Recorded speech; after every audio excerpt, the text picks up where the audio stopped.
1장 자 이제 마지막 우리 문둥병자를 치료하신 사건을 보겠습니다. 성경에 보면은 예수님께서 병자들을 고치셨더라, 수많은 병자들을 고치셨더라 이런 얘기 있는데 특별한 몇몇 사람은 예수님께서 고치시면서 하신 내용들 또 말씀들을 기록한 일이 있어요. 여러분 이것을 잘 집중해야 돼. 왜 이걸 집중하느냐? 어떻게 해서 이 사람이 예수님과의 관계 가운데 문제를 해결받았는지, 또 예수님과 그 사람에게 무엇을 요구하는지를 잘 알아야 우리가 예수님을 진짜 만났을 때, 예수님을 우리가 실제적으로 내가 예수님과 대면했을 때 나는 예수님한테 어떤 모습으로 나가고 예수님은 나를 어떤 모습으로 바라보는지 알아야 돼요. 우리 막연하게 그냥 예수님은 사랑이시니까 우리 다 사랑하시나 보지, 예수님이 우리를 위에서 십자가 달려 죽으셨으니까 우리를 보면서 그냥 불쌍히 여긴나 보지가 아니라, 우리가 예수님과의 관계 가운데 인격적인 관계, 우리가 아까 얘기했지만 믿음이라는 게 내가 주님을 의지하는데 주님이 주시고자 하는 것을 내가 믿고 의지해야지, 주지도 않을 걸 내가 믿고 의지하면 나 혼자 나 혼자 오해하는 겁니다. 인격이 통해야 되고 심정이 통해야 되고 또 어떤 의사가 통해야 돼요. 그 목적이 바로 뭐냐? 복음서에 보면 각각의 개인을 만나서 예수님께서 나누는 이야기가 있어요. 그 얘기들을 잘 종합해서 이렇게 잘 보면은 예수님 앞에 내가 어떻게 나가야 되는지가 다 나옵니다. 그러니까 우리가 성경을 읽을 때 이런 일이 있었어요, 저런 일이 있었어요, 예수님 이런 사람 이렇게 상대하고 저런 상대하셨어요, 믿음으로 나가면 됩니다라는 믿음이라는 것이 어떻게 보면 아까 얘기한 것처럼 각자 다 틀려요. 내가 생각하는 믿음이.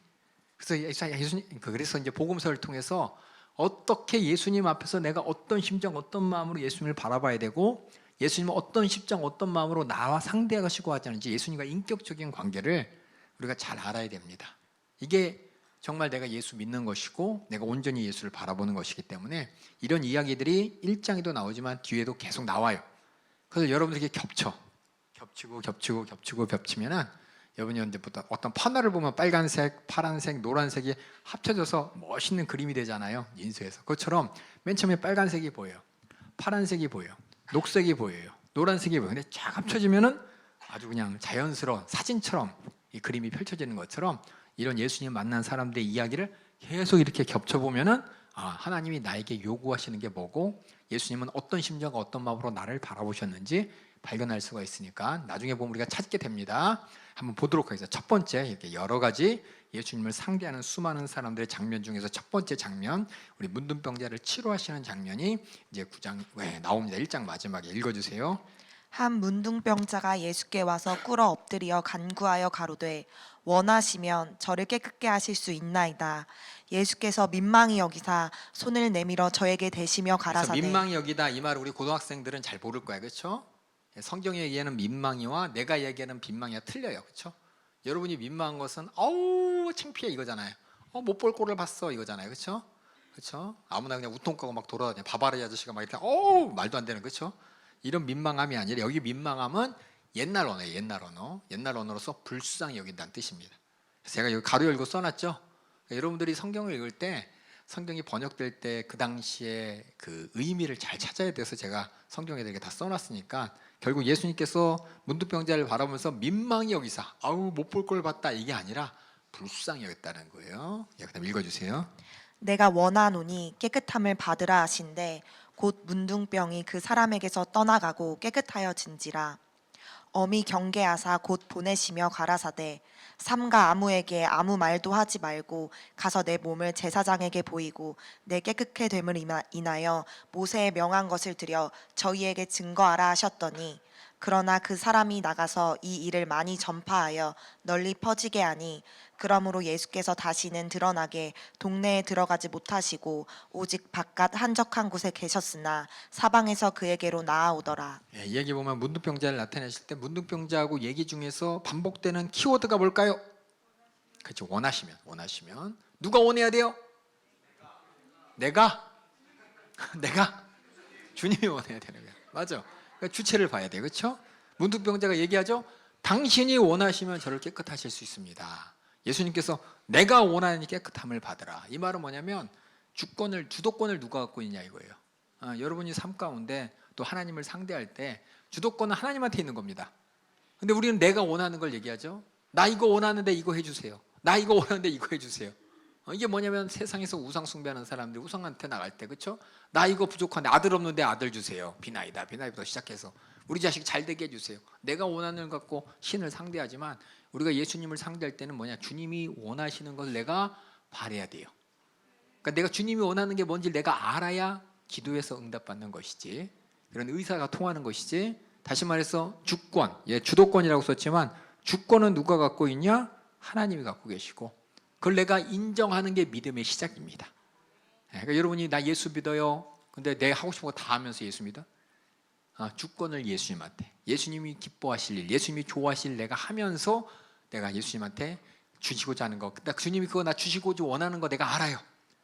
내가 주님이 원하시면 나 줄 거 나도 인정합니다. 나도 그거 똑같이 원해요. 하면서 코드가 맞아야죠. 그래서 이 주권을 주님에게 두시는 분, 그 주권을 가지신 분으로서의 뭐예요? 주권자, 하나님의 아들의, 내가 얼마면 그 하나님의 아들이라고 말은 하면서 하나님의 주권을 인정 안 하고 하나님의 아들로 인정 안 한다면 그 사람은 이게 안 맞는 거예요. 그 사람은 믿음이 자기의 믿음이지 하나님이 인정하는 믿음이 아니라는 겁니다. 그래서 여기서 중요한 거는 주께서 원하느니. 근데 예수님께서 그 사람을 바라볼 때 어떻게 했어요? 불쌍히 여겼다 그랬죠. 그게 예수님이 우리를 바라보시는 심정이에요. 나를 불쌍히 여기신 하나님 앞에 나는 불쌍히 여김을 받을 자이구나 라며 알면서 이렇게 긍휼을 받기 위해서 나가야 돼. 근데 난 하나님한테 아쉬운 게 하나도 없어. 내가 왜 불쌍해?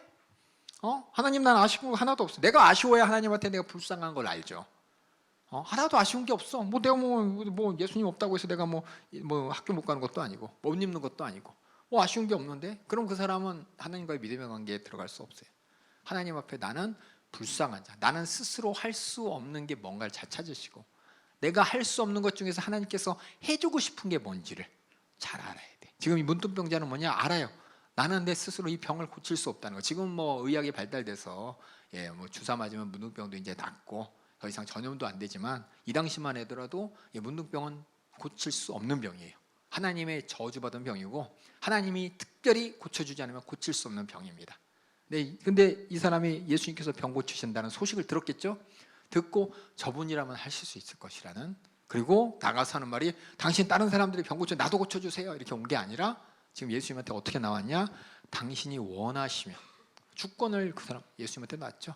그래서 지금 기록된 거예요. 그래서 기록된 거예요. 병 고쳐준 수많은 사건 중에서 이렇게 해야 하나님이 기뻐하신다, 이렇게 해야 된다. 그리고 예수님께서는 불쌍히 여기신다. 예수님의 심정과 마음을 알아야 되는 거예요. 하나님이 나를 불쌍히 여기시다는 걸 알아야 내가 하나님한테, 모르고 그냥 내가 왜 불쌍해? 하나님한테 나가면 그 사람은 하나님과의 믿음의 관계가 안 되는 거예요. 그래서 두 가지, 주권은 하나님 앞에, 나는 불쌍한 자라는 사실, 내 불쌍한 사정을 들고 하나님 앞에 나가야 된다는 겁니다. 이게 믿음의 관계고, 이렇게 깨끗하여 진지라 하나님의 긍휼함을 받아 예수님께서 고쳐주셨습니다. 그래서 제가 이제 첫 번째 밑에 보면 믿음의 응답하기. 믿음이 뭐예요? 누구의 믿음? 내가 바라는 게 아니라 누가 원하는 거? 주님이 원하는 거. 그런 주권을 가지신 하나님의 아들이라는 걸 인정하고, 43절 보니까 병을 고쳐주는데 엄연히 경고합니다. 야, 너 고쳐줬다고 말하지 마. 사람들한테 제발 말 좀 하지 마. 왜 그랬을까요? 아니, 병 고쳐준 거 사람들이 많이 가가지고 전해갖고 사람들 많이 오면 좋잖아요. 아니라니까. 예수님이 있다는 곳이 목적이 뭐라고요? 전도하러 오셨어요. 근데 사람들은 복음을 듣는 것보다 현상에 그냥 하면서. 그래서 삼가. 그러니까 예수님께서 왜 이런 말씀을 하셨는지 전 되게 몰랐어요. 병 고쳐주시면 좋은 거 아니에요? 사람들이 와서 예수님 사랑받고 하나님 사랑받으면 좋은 거 아니에요? 병 고치고 이 땅에서 건강하게 하나님한테 영광 돌리고 잘 살면 되는 거 아니에요? 라고 했지만 하나님이 정말 원하는 건 우리가 이 땅에서의 문제를 해결받는, 더 중요한 문제 뭐예요? 죄의 문제를 해결받는 것이고, 우리가 어차피 이 땅에서 다 죽어요. 건강하게 살아도 죽고 병들어도 죽어요.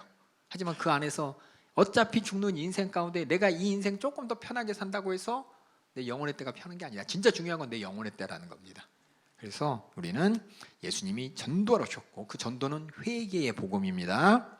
그래서 아무한테 말하지 말라. 하지만 네가 제사장이 보여라. 왜냐하면 구약의 말씀처럼 문둥병자는 병을 고침받은, 문둥병자가 구약 시대는 어떻게 저주받은 사람이기 때문에 가족하고 같이 지내요? 못 지내요. 마을에서 같이 못 지내요.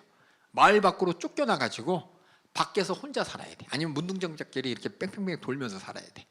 그러다가 하나님의 은혜로 병 고침을 받으면 제사장한테 와서 도장 받는 거예요. 이 사람 문둥병 하나님의 은혜로 나음 받았다고. 그럼 그때부터 가족으로 돌아갈 수 있어요. 마을로 들어올 수가 있어요. 그래서 율법에 따라서 모세에게 명한 것, 네가 고침을 받았다면 제사장에게 보여주고, 제사장이 너가 깨끗함을 했다라면 하나님이 고쳐주셨으니까 구약의 율법대로 네가 하나님께 예물을 드리면서 하나님의 은혜로 구원받았음을, 고침받았음을 증거하라 했어요.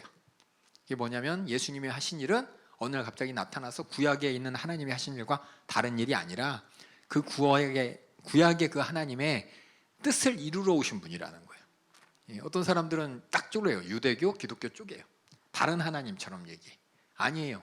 유대교 그 구약의 말씀을 주신 하나님이 예수님을 이 땅에 보내셨기 때문에 하나님의 구속 역사의 연장성산에 있다는 걸 분명히 알아야 돼요. 그래서 예수님께서는 직접 말씀하셨죠. 마태복음에 내가 율법이나 선지자를 폐하람이 아니라 완전케 하러 왔다. 율법의 기능을 완전하게, 선지자의 기능을 완전하게 하러 왔다. 이게 바로 예수님이 이 땅에 오신 목적이기 때문에 율법을 지켜야 된다고 얘기합니다. 이게 어렵죠. 어려워요. 그래서 이거 뭐냐, 예수님께서는 다시 말해서 구약의 율법을 무시 안 했다는 거예요. 어떤 사람들은 맨 처음에 예수 믿으니까 이제 구약 율법 필요 없잖아. 우리가 먹고 싶은 거 다 먹고 하고 싶은 거 다 하고 그렇게 자유롭게 하면 되는 거 아니야? 라고 생각하는 사람이 있어. 근데 아니야. 우리는 더 철저하게 하나님 뜻을 이루어야 되는 거예요. 그래서 율법의 목적이 뭡니까? 아시는 분? 죄를 지적하는 거예요. 그게 뭐냐, 예수님을 통해서 우리는 죄를 더 많이 발견해야 되는 것이고, 선지자의 목적이 뭐예요? 회개시키는 거예요. 예수님을 통해서 온전하게 회개하는 거예요. 이게 예수님이 구약의 유대인들보다 우리는 더 죄를 더 빡빡빡 찾아야 되는 것이고, 더 진실하게 회개해야 되는 것이 예수님이 이 땅에 오신 목적이라는 거예요. 제 밑에 썼죠. 율법을 지킬 것을 요구하시면서 예수님은 율법이나 선지자를 폐하람이 아니라 완전케 하셨다. 완전한 게 뭐냐, 율법의 목적을 완전하게. 유대인들이 찾지 못하는 죄까지 우리는 예수님 믿고 찾아가는 거고, 유대인들은 회개하지 못하는 죄까지 우리는 다 찾아서 온전히 진짜 유대인들보다 더 진실하게 회개하게 하기 위해서 예수 믿는 사람은 그런 사람입니다. 그래서 예수님이 그 산상순을 통해서 우리 죄가 얼마나, 도둑질하는 게 죄가 아니라 욕심이 죄다, 음행하는 게 죄가 아니라 요 안에 있는, 간음하는 게 죄가 아니라 이 안에 있는 음욕이 죄다라고 하면서 죄를 더 잘 찾으셨잖아요. 죄를 그렇게 예수님이 오셨다는 걸 우리가 발견하고, 왜냐하면 이렇게 안 하는 사람이 있어. 예수 맨 처음에 믿은 사람들이 구약의 율법 무시해도 돼. 왜냐하면 맨 처음에 예수 믿던 사람들이 유대인들도 있지만 이방인들도 있잖아요. 그렇죠? 근데 이방인들한테 그 복음을 전하면서 그들에게 율법을 다 지켜라고 안 했어요. 주신 성령의 감동에 따라 죄를 찾고 회개하고 그렇게 하나님 앞에 죄사함 받는 것이 이방인들에게 전해지고, 여러분들 율법 안 지키잖아요. 그렇죠? 지키는 사람 손 들어보세요. 없잖아요. 그렇죠? 우리는 뭐예요? 예수 믿고 예수님께서 가르치신 말씀 안에서 죄를 찾고 회개하는 거잖아요. 근데 이것이 뭐냐, 율법보다 더 촘촘해. 더 율법이 말하지 않은 죄까지 우리는 예수님 통해서 찾고 회개하는 거기 때문에, 이게 뭐냐, 완전케 하셨기 때문에. 이걸 오해하는 사람이 있어. 오히려 율법은 안 지켜도 돼 라고 오해하는 사람이 있을까 봐 예수님은 율법을 폐하러 온 것이 아니다 라고 마태복음에 기록됐고 마가복음엔 기록 안 됐지만 이렇게 모세의 명한 율법 다 지켜야 돼 라고 말한 겁니다. 돌고 돌아서 참 말했지만 여러분이 이 밑에 있는 두 가지만 보시면 돼요. 아시겠죠? 그렇게. 그래서 뭐냐, 이게 이제 예수님이 마지막 장면을 통해서 결국 예수님과 나의 관계 나타났어요. 처음에 주권은 예수님께, 나는 예수님의 처분에 있는, 처분에 따라 있는 불쌍한 자라는 거 그만 아시면 되겠습니다. 그래서 문둥병자를 치료하신 사건을 통해서 여러분 그렇게 안 나가잖아요, 하나님한테. 그렇죠? 예수 믿는 사람으로서 우리가 기도할 때 온전한 주권을 예수님한테 놓는 게 아니잖아요. 다 기도 제목 써보세요. 그럼 내가 바라는 거 막 쓰잖아요. 내가 원하는 거 해주세요 이러지. 주님이 원하는 거 알려고도 하지 않잖아요. 그리고 내가 뭐가 불쌍해? 하나님이 아쉽지. 교회 한번 와주세요. 예배 한번 드리세요. 그냥 이렇게 하면 그냥 그래 들어주는 척 와가지고 이제 대접 받으려고 하지. 정말 내가 예수님의 피의 공로와 또 내가 하나님의 사랑, 그 은혜라는 걸 내가 없으면 안 되는 존재라고 불쌍히 열처제로 안 나오잖아요. 그러니까 지금 마태복음, 이 마가복음 매 1장 이게 뭐냐? 전도, 회개. 주님이 이 땅에 오셔서 보여주신 그 생애를 통해서 우리가 뭘 보냐? 야, 정말 주권은 하나님이구나. 나는 하나님한테 죄인으로서 정말 하나님이 불쌍히 여기셔서 내 죄를 사해 주셨고, 나는 그저 하나님 앞에 회개야. 회개가 뭐예요? 잘못해서 이게 아니에요. 이 회개 안 받아, 이게 회개가 안 되면 지옥 가는 거야. 다 지옥 가는, 나 지옥 가지면 안 돼요. 하나님 살려주세요. 이게 불쌍한 모습으로 나가는 게 회개라는 겁니다. 이렇게 1장에 이렇게 하나님과 우리 관계에 대해서, 믿음의 관계에 대해서 문둥병자를 치료하는 사건을 통해서 이제 가장 중요한 거를 설명했고요. 그래서 2장 가겠습니다. 1장 보면은 여러분, 보세요. 제가 이렇게 적었죠. 1장 보면 예수님께서 하신 일이 쭉 나타나. 침례 요한, 다시 말해서 구약의 예언대로 오신 분이다. 또 침례를 받으시면서 예수님이 앞으로 하실 일이 뭐다. 그렇죠? 시험과 또 뒤에 또 어디 있어요? 기도하시는 거, 시험 받고 기도하시는 것을 통해서 기도 참 인간인 것을 나타내시고, 예수님이 하신 일은 복음 전파와 더불어서 제자 부르신 사건이고, 그렇죠? 또 수많은 이적을 통해서 귀신 쫓아내고 병 고친 사건을 통해서 당신이 하나님의 아들이요 그리스도이시라는 것을 나타내셨어요. 그렇죠? 이게 뭐냐면은 이게 앞으로 이제 반복될 겁니다. 마가복음 1장은 뭐냐면은 앞으로 있을 일에 대한 스케치야, 스케치. 스케치를 그리면 그 다음엔 자세하게 들어가죠. 이제 2장부터 자세하게 들어가는 거예요. 그래서 1장에 보면 어떻게 보면 예수님이 하신 일을 쫙 펼쳐놨어. 다 알아요. 제자 삼은 것도 알고, 귀신 쫓아낸 것도 알고, 병 고친 것도 알고, 그렇죠? 회개의 복음 전하는 것도 알고, 그렇죠? 기도하신 것도 알고, 전도한 것도 알고, 이걸 한꺼번에 딱 놓으면서 1장의 이 모든 내용을 통해서 이제 구체적으로 이거 스케치가 끝나고 이제 세세하게 색칠 칠하면서 예수님이 누구신지, 예수님이 뭐 하시는지 더 뚜렷하게 나타내는 장면이 이제 2장부터 시작됩니다. 그리고 여기 하나 더 적어야죠. 문둥병자 고치신 사건을 통해서 하나님과의 관계 가운데, 그렇죠? 하나님은 주권, 그렇죠? 나는 뭐예요? 불쌍히 여길 자, 그렇죠? 뿔이라고 썼네, 죄송해요. 불쌍히. 나는 불쌍한 사람, 하나님은 주권 가진 사람. 그래서 대표적인 말이 원하시면. 이것도 이제 자세하게 나올 거예요. 주님과 나의 믿음의 관계가 이게 이제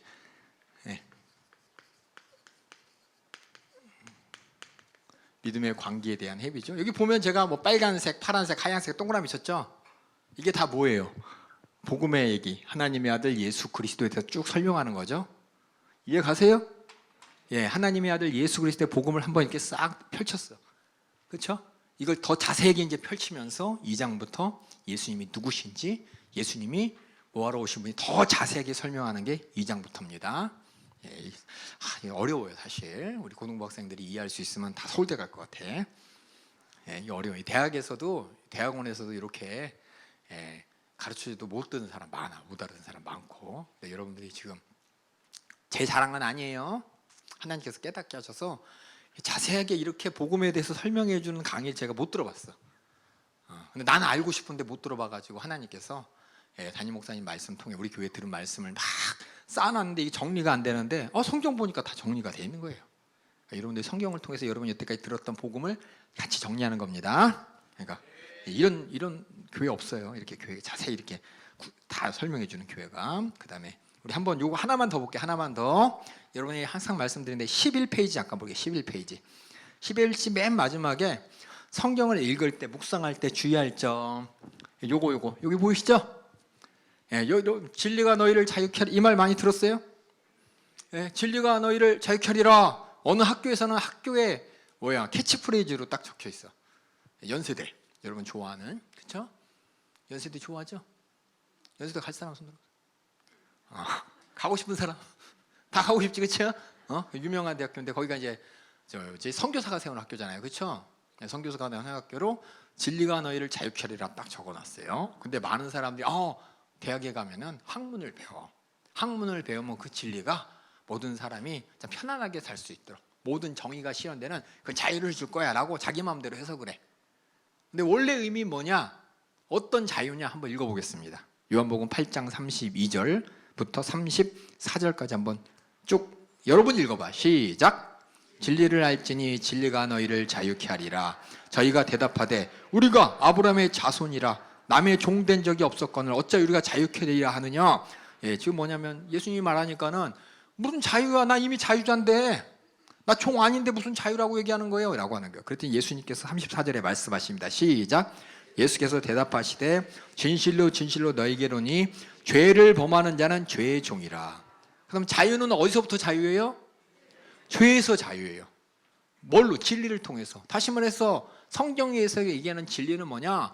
죄에서 자유함을 주는 진리야. 아니, 세상 사람들은 자기 마음대로 해석하잖아요. 공부 열심히 해. 공부 열심히 해서 네가 경제적 자유를 얻고, 공부 열심히 해서 남들한테 아쉬운 소리지 말고, 그렇게 진리를 통해서 자유하고, 또 다른 사람들 이렇게 억압받는 사람 자유하게 하고, 자기 마음대로 해석하는 거예요. 근데 성경에서는 이 진리는 뭐냐? 죄에서의 자유야. 다시 말해서 이 진리는 뭐예요? 회개의 복음이야. 근데 사람들은 이거 진리를 자유케를 하면서 그게 예수님이 말씀하신 회개의 복음인지를 몰라. 자기 마음대로 쓸게. 왜? 뒤에 33절, 34절을 안 읽어. 첫 번째만 보면서 야, 이거 괜찮아 보여. 학문하는 사람으로서, 우리 학자로서, 진리를 추구하는 나에게 정말 굉장히 의미 있는 단어 같아. 그래서 그걸 자기 마음대로 쓰는 거예요. 이게 뭐냐? 세상에서 성경을 자기 마음대로 이용해요. 제가 말씀드렸죠. 상황을 봐야 된다고, 그렇죠? 앞뒤 문맥을 봐야 된다고. 성경을 읽을 때 앞뒤 문맥을 안 보면은 자기 마음대로 해석해. 자기 마음대로 해석해서 아까 전에 문둥병 걸린 이걸 보면서 야, 내가 원하노니, 야, 근데 원하면 돼. 자기 마음대로 그냥. 하나님이 원하는 게 아니라 그냥 원하면 돼. 그냥 하나님한테 그냥 원하노니라고 얘기하면 하나님께서 뭐 내가 원하는 거 하나님도 주기 원하는 거 아니야? 자기 방식대로 해석하는 거예요. 진짜 주님이 하고 싶고 하나님이 하고 싶은 것, 하나님의 아들 예수 그리스도의 복음을 통해서 우리에게 주고 싶은 것은 죄에서 우리를 구원하고 싶은 것인데 필요 없어. 그냥 원하면, 문둥병자도 원하면 해줬으니까 우리도 하나님한테 원하는 거 해달라 그러면 돼요. 자기 마음대로 해석하면 이게 믿음이야. 원하십니까? 아멘. 원하세요. 하나님이 또 원하십니다. 자기 마음대로 해석하고 자기 마음대로 해석하면 안 되는 거예요. 문맥을 보셔야 돼. 신앙생활은 뭐냐? 내 마음대로 하는 게 아니라 성경 말씀대로 해야 돼요. 성경은 이렇게 모든 상황을 전제하고 말씀하십니다. 상황을 전제하지 않고 자기 마음대로 해석하는 게 정치가들이 성경 많이 인용하죠. 그렇죠? 그렇죠? 세상에 학자들 성경 많이 인용. 유명한 사람도 성경 구절 하나 가지고 이용하면서 자기 마음대로 해석을 해. 진짜 의미가 뭔지 몰라요. 진리가 너희를 자유케 하리라. 학교에 딱 써 있어. 그렇죠? 연세대학교에. 야, 뭔지 모르지만 연세대학교 가면 공부 열심히 해가지고 뭐 훌륭한 사람 될 것 같아. 그런 뜻이 아니야. 절대 학교에서 그런 거 안 알려줘. 학교에서 그런 얘기 알려주나요? 연세대학교 우리 캐치프레이즈는 우리 언더우드 아저씨가 이 캐치를 볼 때 우리 모두가 복음으로 정말 확실하게 알았어. 죄에서 거듭나길 바래서 이 학교가 세워졌습니다. 얘기 안 해요. 그렇죠? 몰라. 연세대학교 다니는 사람도 몰라. 혹 연세 다니는 사람 있어요? 없죠? 그렇죠? 그 사람은 세상의 진리를 쫓아서 가버렸겠죠. 그렇죠? 그러니까 여러분들은 절대 연세대 가더라도 연세대 가갖고 그걸 알려줘야 돼. 친구들한테 알려주세요. 나는 안 갈 거야? 연세대 가가지고 알려줘야, 저거 그 뜻이라고 알려줘야 돼. 알았어요? 예, 그래요. 꼭 가르쳐줬으면 좋겠어요. 그 다음에 2장 보겠습니다. 2장 자세하게 이제 들어갈게요. 2장에 보면은 딱 세 가지 스토리가 나옵니다. 그렇죠? 아까 1장은 스토리가 이렇게 많았어. 그렇죠? 2장에는 스토리가 딱 3개야. 그렇죠? 3개를 통해서 이 2장은 도대체 무슨 얘기를 하는지 한번 살펴보도록 하겠습니다. 맨 처음에 여러분이 잘 알고 있는 중풍병자를 고치신 사건 한번 볼게요. 2장 1절부터 읽어주세요. 수일 후에 예수께서 다시 가버나움에 들어가시니 집에 계신 소문이 들린지라 많은 사람이 모여서 문 앞에라도 용신할 수 없게 되었는데 왜 이렇게 사람들이 용신할 수 없을까요? 사람들이 왜 이렇게 많이 모였어? 병 고치고 귀신 떠나고 구경하고 그 문제 해결받으려고. 근데 예수님이 하신 일은 뭐냐? 읽어주세요. 예수께서 저희에게 도를 말씀하시더니 도는 이거 도를 아십니까? 이 도 아닙니다. 여기 있는 도는 가르칠 도. 그래서 뭐냐면 복음을 가르치신 거예요. 아시겠어요? 어떤 사람 이걸 보면서 예수님도 도를 말씀하셨어. 도를 아십니까? 이거 진짜 성경적이야. 착각하면 안 돼요. 아시겠어요? 그다음 읽어주세요. 사람들이 한 중풍병자를 네 사람에게 메워 가지고 예수께로 올세 무리를 인하여 예수께 데려갈 수 없으므로 그 계신 곳에 지붕을 뜯어 구멍을 내고 중풍병자의 누운 상을 달아내리니 예수께서 저희의 믿음을 보시고 이 믿음은 어떤 믿음이냐? 조 앞에 문둥병자를 고치실 때 했던 믿음. 원하시면 예수님께서는 이 사람 고칠 수 있어 라는 믿음으로 내려놓은 거예요. 그다음 읽어주세요. 예수께서 저희의 믿음을 보시고 중풍병자에게 이르시되 소자야 내 죄 사함을 받았느니라 하시니 어떤 서기관들이 거기 앉아서 마음에 의논하기를 이 사람이 어찌 이렇게 말하는가 참람하도다. 오직 하나님 한 분 외에는 누가 능히 죄를 사하겠느냐. 저희가 속으로 이렇게 의논하는 줄을 예수께서 곧 중심에 아시고 이르시되 어찌하여 이것을 마음에 의논하느냐. 중풍병자에게 내 죄 사함을 받았느니라 하는 말과 일어나 내 상을 가지고 걸어가라 하는 말이 어느 것이 쉽겠느냐. 그러나 인자가 땅에서 죄를 사하는 권세가 있는 줄을 너희로 알게 하려 하노라 하시고 중풍병자에게 말씀하시되 내가 내게 이르노니 일어나 내 상을 가지고 집으로 가라 하시니 그가 일어나 곧 상을 가지고 모든 사람 앞에서 나가거늘 저희가 다 놀라 영광을 하나님께 돌리며 가로되 우리가 이런 일을 도무지 보지 못하였다 하더라. 여기 보면은 5절에 저희의 믿음을 보시고, 그쵸? 믿음이 뭐예요? 원하시면 하실 수 있다는 것을 문둥병자 앞에 서 얘기했지만은 이 중풍병자 가진 사람은 행동으로 했어요. 어떻게? 지붕 뜯어가지고. 남의 집 지붕 뜯으면 기물 파손죄고, 그쵸? 재산 파손죄로서 감방 가야 되잖아요, 그렇죠? 그럼에도 불구하고 예수님이라면은 이 다급한 사정을 알아주실 것이라고 지붕을 뜯는, 이게 뭐냐면 확실히 고침 받을 수 있다는, 주님이 원하시면 할 수 있다는 그 믿음을 보여준 거예요. 그래서 나중에 보겠지만 이렇게 믿음은 뭐냐? 표현되는 거예요. 표현되는 거. 내가 하나님을 신뢰하는 것을 표현하는 게 우리의 예배고 찬양이고 감사고 전도인 것입니다. 이렇게 표현했어. 그래서 지붕 밑으로 내려왔더니 그 기대하는 말이 뭐냐? 병 고쳐줄 걸 기대했는데 예수님이 하신 말, 일부러 예수님이 말씀하셨어요. 탁 주위를 바라보면서 사람들이 기대를 하죠. 병 고치실나 보다. 자, 일어나라 할 건가다. 근데 예수님이 딴 말을 해. 소자야, 내 죄 사함을 받았느니라. 딱 얘기했어요. 죄 사함 받았느니라. 죄는 누구만 살 수 있냐? 그러니까 서기관들이 난리 난 거야. 하나님 말씀의 박사들이, 서기관들은 하나님 말씀을, 그 당시에는 뭐예요? 하나님 말씀을, 성경책을 아무나 못 가지고 있죠. 아무나 못 봐. 서기관들은 그나마 볼 수 있어. 그 당시엔 종이책이 아니라 양피지 책이기 때문에 책 한 권 값이 세상 말로 집 한 채 값이야. 집 한 채 값. 그러니까 아무나 못 봐. 그 귀한 성경을 읽고 쓰고 또 이렇게 보는, 연구하는 그 서기관들이 성경에서 감히 죄산 하나님만 알 수 있는데, 아니 이 젊은이가 나사렛 출신이 한다는 말이, 병을 고치는 좀 이적 좀 나타낸다고 한다는 말이, 선지자들이 과거에도 했던 거 조금 좀 나타낸다고 한다는 게 죄를 사해? 아니 하나님만 할 수 있는데 이런, 자기가 하나님 육체 쓰려고 하네. 그래서 아니 어떻게 이 얘기야. 오직 하나님 한 분이 누가 죄를 사하겠느냐. 이 말은 이게 하나님 티내네, 하나님 척인 척하네, 하나님처럼 동등돼 하니까 예수님께서 그들의 마음을 알고 물어보죠. 야, 죄 사함을 받았느니라 하는 말하고, 야, 내가 병 고쳐줄게, 일어나서 걸어가라 라는 말하고 어느 게 쉽겠느냐? 어느 게 쉬워요? 서기관 입장에서는 그죠? 일어나 걸어가라, 그 말이 쉽지. 어떻게 하나님처럼 죄를 살 수 있어? 라고 하는데 예수님이 일부러 그랬대. 일부러. 10절에 보니까 인자가 땅에서 죄 사는 권세가 있는지 알게 하려고. 그 말은 뭐예요? 예수님이 어떤 분이라는 거예요? 죄를 사할 수 있는 어떤 분이에요? 하나님 같은 분이라는 거예요. 하나님 아들이라는 걸, 다시 말해 예수님이 이 땅에 오셔서 죄 사함의 권세를 갖는 걸 많은 사람이 단지 병 고치고 단지 뭐예요? 귀신 쫓아내는 것 이상해. 하나님과 동등된, 하나님과 같은 권세를 가졌다는 걸 너희들 알게 하려고 내가 일부러 얘기한 거야. 그래서 예수님께서 이 땅에 오셔서 많은 사람들에게 보고 회개하라 하는 이유가 뭐예요? 회개하면 죄 사하는 권세 내가 있으니 너희 회개만 하면 돼. 회개를 강조하기 위한 거야. 회개가 얼마나 그 회개를 이끌어내기 위해 예수님이 이 땅에 오셨다는. 왜냐하면 죄 사함을 확실히 알아야지 회개를 하죠. 그걸 위해 오셨다는 걸 얘기하니까는 사람들이, 아니 그러고서 뭐예요? 야, 일어나서 가라. 그때 일어나서 가. 그러니까 뭐예요? 예수님께서 분명히 병 고치는 능력이 있는, 그러면서도 그보다 더 큰 죄 사는 권세가 있는 분이라는 걸 예수님 일부러 알게 하려고 한 거예요. 일부러. 그러니까 예수님이 이 땅에 오셔서 착한 일 했어요 라는 걸 여러분이 보면서, 예수님은 참 많은 사람이 방수받을 일 했다니까. 예수님이 오셔서 한 일은 딱 하나예요. 뭐냐면 죄의 문제 다 갖고 와. 내가 해결해 줄게. 나는 너희 죄를 해결할 수 있는 권세 가진 사람이야.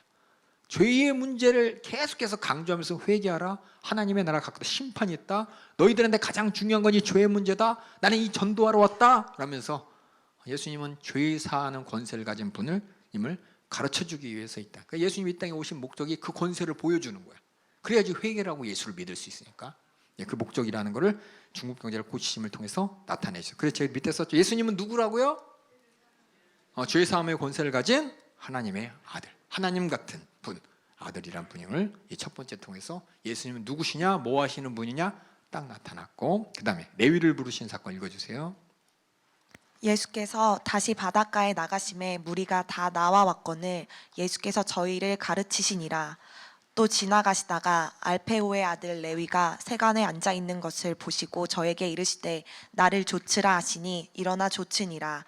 그의 집에 앉아 잡수실 때에 많은 세리와 죄인들이 예수와 그 제자들과 함께 앉았으니 이는 저희가 많이 있어서 예수를 조치미러라. 바리새인의 서기관들이 예수께서 죄인과 세리들과 함께 잡수시는 것을 보고 그 제자들에게 이르되 어찌하여 세리와 죄인들과 함께 먹는가? 왜? 하나님 말씀을 가르치는 사람으로서, 그렇죠? 거룩해야 되는데 하나님 말씀을 가르치는, 거룩한 하나님 말씀을 나타내고 능력을 나타내고 제사하는 권세 있는 하나님 같은 권세를 가졌다고 하는데, 어떻게 하나님이, 거룩한 하나님의 권세를 가진 사람이, 거룩한 하나님의 말씀을 가르치는 사람이 어떻게 저런 흉악한 죄들과 섞여 있을 수 있냐? 그들은 이해가 안 가는 거야. 그들의 거룩은 뭐냐? 아까 있죠, 구별됐다 그랬죠? 분리됐다는 거야. 근데 죄인들과 함께 있으면 분리되지 못했다고 그 사람들은 생각하는 거죠. 말도 안 된다, 어떻게 그럴 수 있느냐라고 한 거예요. 그래서 예수님이 들으시고 17절 읽으세요. 예수께서 들으시고 저희에게 이르시되 건강한 자에게는 의원이 쓸데없고 병든 자에게라야 쓸데있느니라. 내가 의인을 부르러 온 것이 아니요 죄인을 부르러 왔노라 하시니라. 예수님이 하신 일이 뭐예요? 그래서 죄인을 부르러 오셨다는 거예요. 죄인을 불러서 회개케 하려고.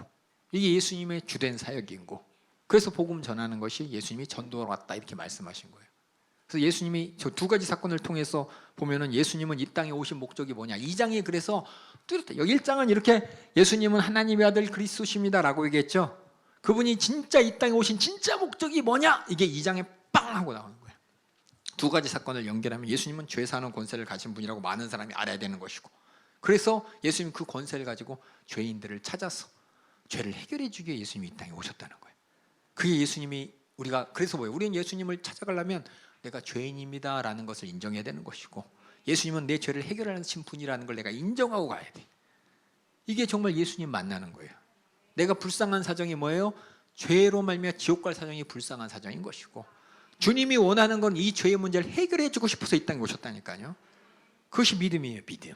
네, 그 다음에 이렇게 2장 18절부터 또 읽어주세요.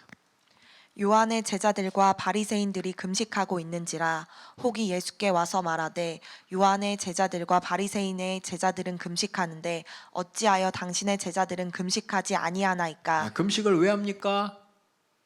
그 당시 유대인들이 금식하는 이유는 뭐냐면 회개하면서 죄를 사함받기 위해서 금식했습니다. 하시겠어요? 그다음 읽어주세요. 예수께서 저희에게 이르시되 혼인집 손님들이 신랑과 함께 있을 때에 금식할 수 있느냐? 신랑과 함께 있을 동안에는 금식할 수 없나니 그러나 신랑을 빼앗길 날이 이르니니 그날에는 금식할 것이니라. 여기서 중요한 거는 예수님은 무엇이냐? 금식할 필요 없대요.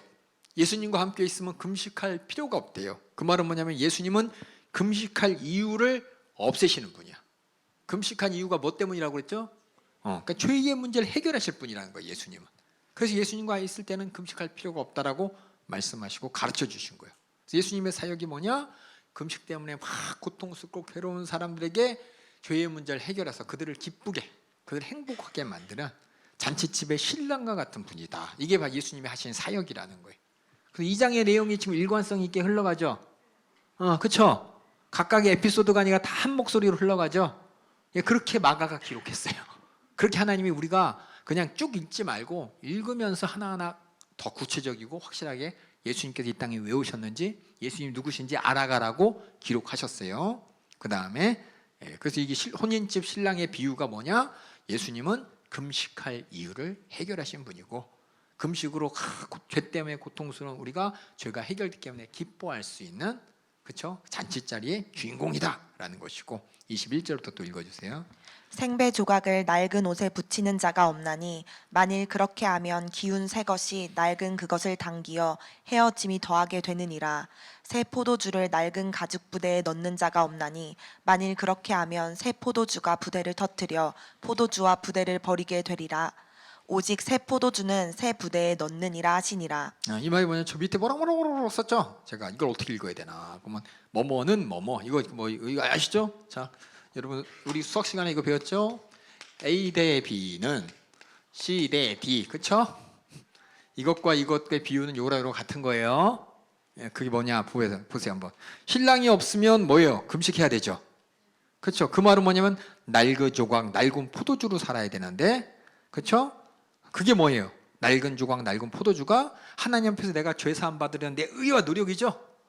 예수님이 있으면 그게 필요 없다는 거예요. 아시겠어요?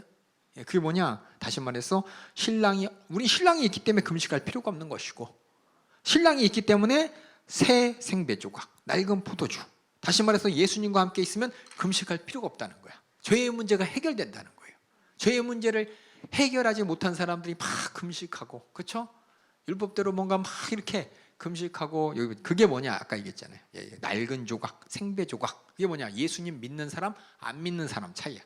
예수님 안 믿는 사람은 죄의 문제를 해결받지 못했으니까 금식해야 돼. 금식을 해서 어떻게 죄를 해결할까? 이건데, 예수 믿는 사람은 그 죄를 예수와 함께 해결했기 때문에, 예수 믿는 사람은 다시 말해서 금식할 필요가 없다는 것이죠. 다시 말해서 죄의 문제가 완전히 해결됐다는 거예요.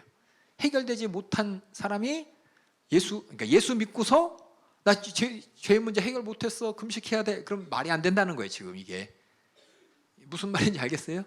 뭐라고 말은 나와 있지만 여러분들이 지금 앞에 있는 거의 연장이에요. 지금 우리는 예수 믿음으로 말미암아 죄 사함의 권세를 가지고 죄인을 부르신 예수님 앞에서 내가 믿음으로 주님이 원하시면 나의 죄를 해결할 수 있습니다, 나를 불쌍히 여기십시오, 그 믿음에 주님 화답하셔서 우리 예수 믿고 죄 사함 받은 사람이고, 그래서 우리는 예수 몰라서 죄의 문제 때문에 지옥 가면 어떻게 전전긍긍하고 어떻게 뭐 선덕을 쌓아볼까, 뭘 해볼까, 아니 금식이라도 해볼까, 어떻게 이럴 필요가 없다는 거.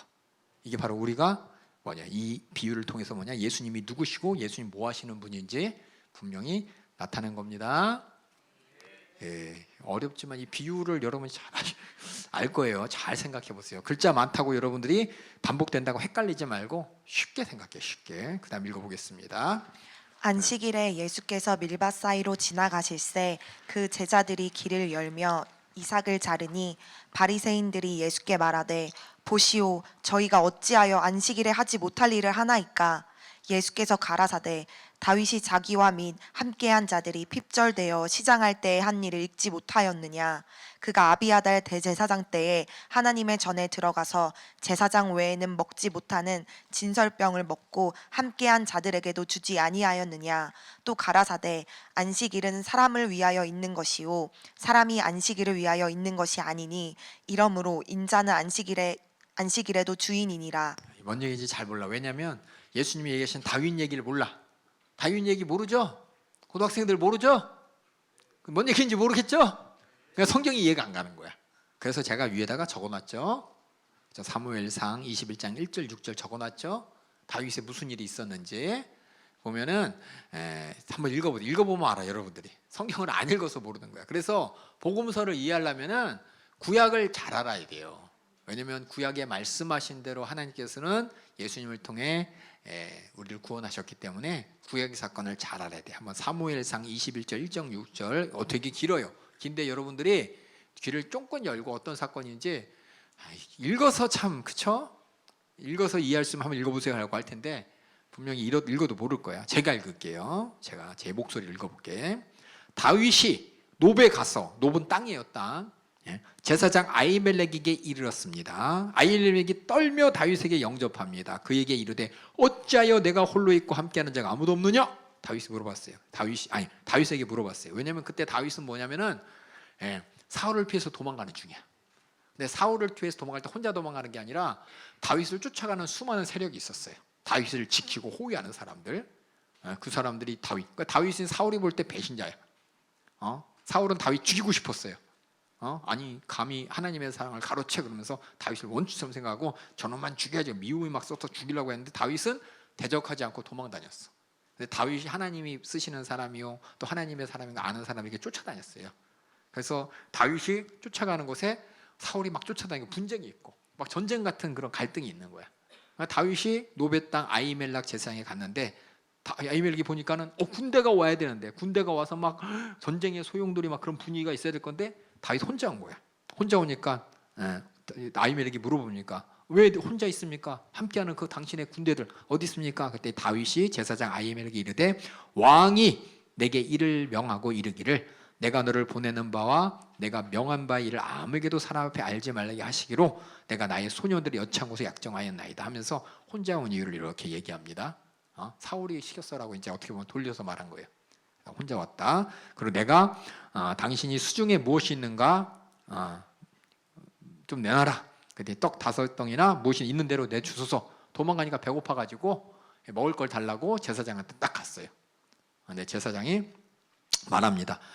가로되 향용떡은 내가 수중에 없으나, 향용은 뭐냐면 내가 먹는 떡, 항상 내가 먹는 떡은 없으나 거룩한 떡, 하나님께 드리는 떡, 이건 인간들이 함부로 대면 안 돼. 하나님 거기 때문에. 그건 떡은 있으니 소년들이 부녀가 가까이만 아니었으면 주리라. 원래 하나님께 드리는 떡은 인간들이 먹으면 안 돼요. 하나님 것이기 때문에. 거룩한 떡이기 때문에 죄인이 먹으면 안 돼. 근데 제사장이 뭐라 그러냐? 다윗이 왔을 때 향용떡은 없고 하나님께 드리는 거룩한 떡이 있는데, 이게 원래 율법상은 당신이 먹으면 안 되지만, 당신이 사람들이 먹으면 안 되지만, 혹시 당신이랑 당신의 소년들, 그 남자들이 여자들하고 이렇게 한 거룩을 지켰다면, 여자들하고 같이 가까이 하지 않았다면 내가 주겠다 라면서 어떻게 보면 율법을 어긴 거야. 그러니까 제사장이 이렇게 했다는 거예요. 그러면서 다윗이 제사장에 대답하되, 맞다, 우리는 3일 동안이나 여자를 가까이 하지 아니하였으니 내 떠난 골이 멀었다. 그래서 우리 소년들이 아주 깨끗하다. 그래서 오늘날 그릇이 성결치 않겠냐, 아주 깨끗하다, 그 말이에요. 그래서 제사장이 그 하나님께 드린 떡을 줬고, 그 떡을 같이 먹었어. 배고픈 다윗과 소년들이 먹었어요. 원래는 안 돼. 원래는 안 되는데 다윗이 달라고 하니까는 제사장이 여자들만 이렇게, 당신의 남자들, 소년들이 여자들과 가까이 안 했으면 주겠다 그랬더니 우리는 3일 동안 떠나서 여자 만난 적 없다, 같이 가까이 한 적 없다 그랬더니 줬단 말이에요. 원래 안 되는 거야. 이런 일이 있었지 않냐라고 예수님이 지금 말씀하시는 거예요. 이 안식일에 너희들이 길밭 사이에 길을 연다고 이렇게 난리를 치우고, 너희들이 왜 안식일에 하지 말할 것을 해야 되냐라고 하는데, 다윗도 그랬지 않냐. 다윗도 막 배고파서 막 죽으려고 그러는데 제사장이 배고파 죽는 에게 하나님께 드리는 거룩한 떡을 내어갖고 다윗 주지 않았냐. 그 말은 뭐예요? 율법을 우습게 여기는 것이 아니라, 율법을 무시하는 게 아니라, 지금 예수님께서는 뭐냐, 지금 잘 들어야 돼. 이 말 논리가 뭐냐면, 예수님의 제자들이 가요. 뭐냐면 그 당시에는 길이 없어. 벌판이야, 벌판. 지금처럼 막 논두렁을 만들고 밭두렁을 만드는 시대가 아니에요. 그 당시 농사는 땅에다 그냥 뿌리는 거야, 들판에다. 그럼 막 자라나. 그럼 거기 그냥 지나가는 거예요. 가까운 길, 저기 돌 안 들어가고 그냥 바로바로 그냥 지나가는 거예요. 지나가는데 안식일 날 예수님이 어디 가셨겠어요? 안식일 날 회당 가셨겠지. 이렇게 가는데 이렇게 길을 내면서 하다 보니까 뚝뚝 부러지는 거야. 그러니까 제사장 그 바리새인 서기관들, 야, 안식일 날 농사 이거 추수하지 말랐는데 길 내면서 너희가 이렇게 이삭을 꺾어가지고 추수한 죄. 그들의 이제 뭐라 그럴까, 그 유전이죠, 유전. 이렇게 안식일에 하지 못할 일이라면 어떡합니까? 그랬더니 예수님께서는 제자들 편 들어준 거 아닙니다. 그 바리새인들 말 들으면서, 야, 참 그렇게 하나님 말씀을 잘 지킨다고 막 하는데, 하나님 말씀 너희들 그렇게 막 그거 뭐라 그러는데 다윗도 그랬는데 라고 하면서 너희들이 잘못하고 있다고, 너희들이 그 말씀에 집착해서 안식일을 지키겠다고 아둥바둥하는 그거 중요한 거 아니라는 거예요. 다시 말해 중요한데 뭐냐면, 예수님한테 막 정죄하고 막 따지고 그러는 거 따질 일이 아니라는 겁니다. 그러면서 뭐라 그러냐, 다윗 얘기하면서, 야, 하나님의 율법을 무시하는 게, 율법이 필요한 자들에게 있어서 율법은 있지만 진짜 배고파 죽는 사람들을 하나님께서 보지 않았냐. 그것처럼 우리가 율법을 잘 지킨다고 이렇게 구급한 사정을 율법에 얽매여서 그런 거 불쌍한 사람들, 정말 아쉬운 사람들 갖고 막 정죄하고 그러면 안 된다는 거예요. 그러면서 예수님이 말씀하지, 안식일은 너희가 안식일 지킨다고 막 발발발 떨면서 막 이렇게 하는데 사람을 위해 있는 것이야. 다시 말해서 사람에게 하나님이 안식을 준 건데, 오히려 너희들은 안식일 때문에 막 불편해. 안식일 때문에 땀 안 흘리고, 안식일 때문에 남을 정죄하고, 안식일 때문에 어디 가지도 않고, 안식일에 얽매여서 막 해야 될 거 하지도 않고, 가난한 사람 돕지도 않고 이런다는 거예요. 잘못된 거다. 나는 너희들의 진짜 안식을 주러 왔다는 거예요. 너희들이 지금 안식일을 누리지 못해. 안식일은 하나님과 함께 거룩한 거죠. 거룩한 게 뭐 죄가 없다는 거죠. 하나님과 더불어 죄 없이 평안을 누려야 되는데, 너희는 하나님과 함께 죄를 없이 평안을 누리는 게 아니라 오히려 얽매여서 남을 정죄하면서 진짜 안식을 누리지 못한다고. 내가 안식일에 주 너에게 진짜 안식을 줄게. 다시 말해서 안식은 거룩한 하나님과 함께, 다시 얘기하면 죄와 완전히 해결되는 것이고, 왜냐, 예수님은 죄 다하는 권세를 가진 분이요, 또 뭐예요? 죄인을 찾아서 그 죄인을 해결한 분이죠. 내가 그 진짜 안식을 줄 수 있는 사람이다 라고 예수님 지금 얘기하는 거예요.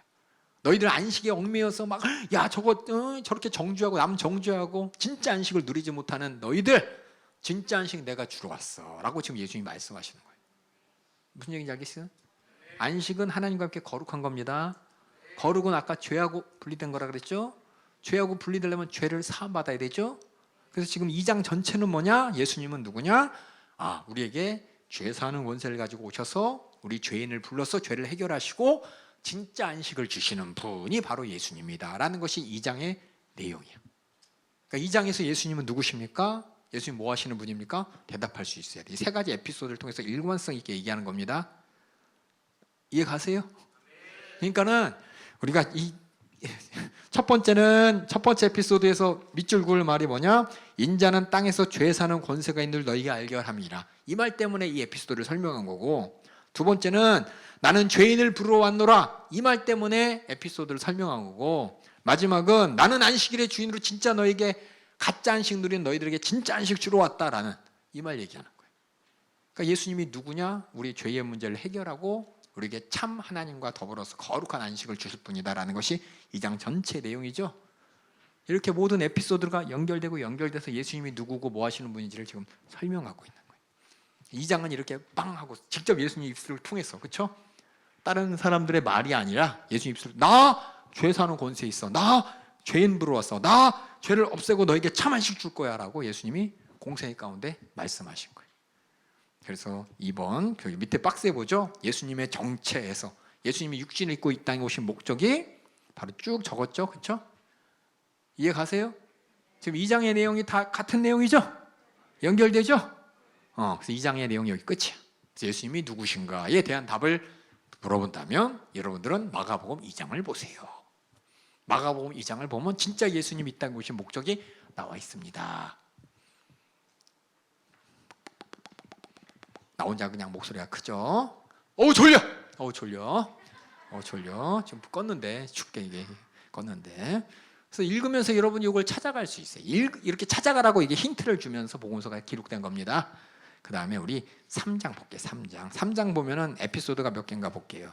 3장의 에피소드는 안식일에 손 마른 자를 고치시고 많은 사람들이 예수님한테 나왔고 12제자도 세우고 바알세불 친척들이 예수님이 귀신의 왕 힘입어서 귀신 쫓아낸다니까 쫓아왔지.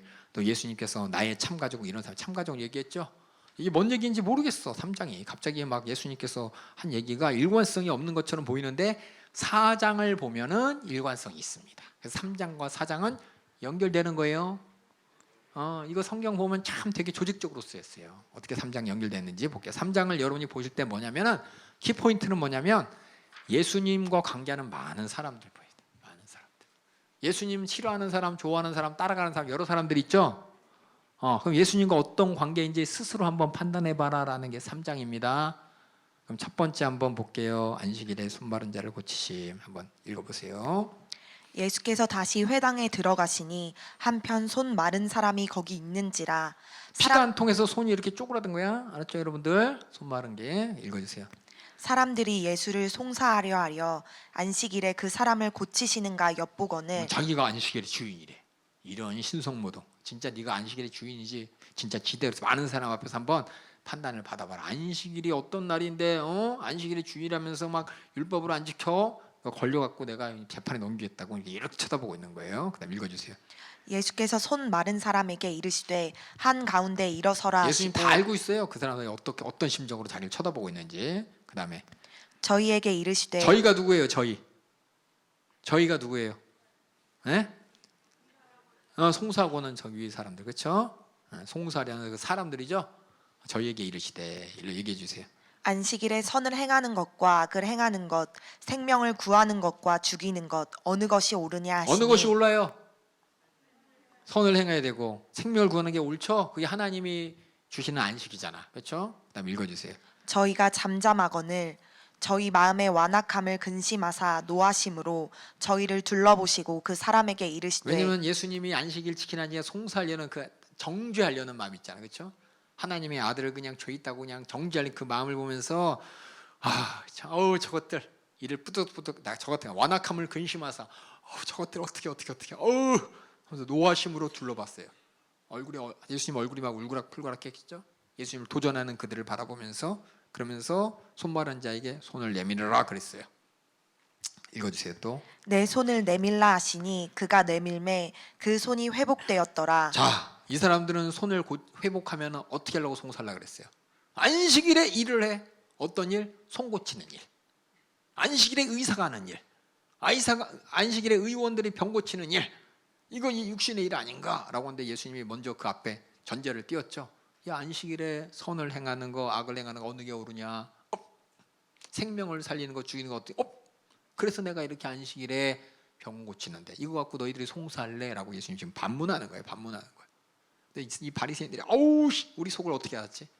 우리도 그래서 뒤에 6절 읽어주세요. 바리새인들이 나가서 곧 헤롯 왕과 함께 어떻게 하여 예수를 죽일고 의논하니라. 어우, 저 어떻게 알았어, 그렇죠? 한번 뭔 좀 만들어 볼랬더니 벌써 예수님이 벌써 많은 사람 앞에 선을 띄웠죠. 안식일은 선을 행하고 안식일은 생명을 구하는 거기 때문에 내가 그래서 이렇게 병 고치는 거야.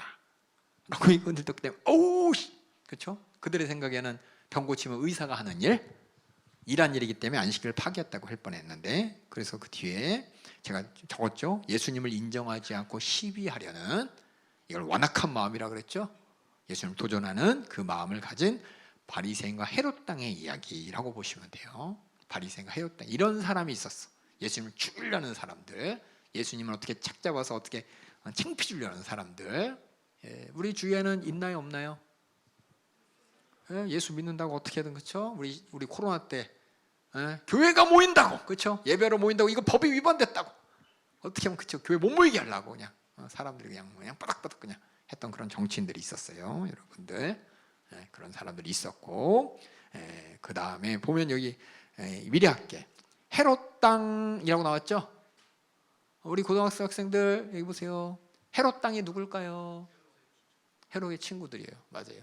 헤롯의 친구들인데 왜 갑자기 왜 함께 예수님을 죽이려고 그래? 헤롯의 친구는 누가 있었을까요?